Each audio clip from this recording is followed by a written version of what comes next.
Les marchés américains ont terminé en forte baisse ce jeudi. Le Dow Jones a perdu 1,2%, le Nasdaq a lui reculé de 2,1% et le S&P 500 a perdu 1,5%. C'est bien entendu le cas grec qui pèse toujours sur les marchés, particulièrement sur le marché des devises. L'euro reste autour de 1,27$ à la clôture de Wall Street.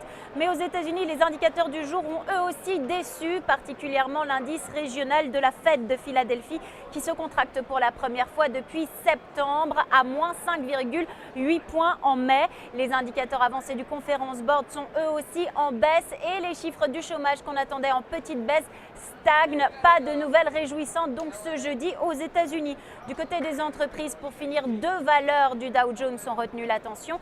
D'abord Walmart, le numéro 1 mondial de la distribution, a publié des résultats meilleurs que prévu. Le titre a bondi de 4,2% et est en tête du Dow Jones. À l'opposé de l'indice, on retrouve JP Morgan Chase. Le New York Times a dévoilé que les pertes de courtage enregistrées étaient plus importantes que celles annoncées, de l'ordre de 3 milliards de dollars. Le titre JP Morgan chute de 4,3% et est parmi les plus fortes baisses sur le Dow Jones.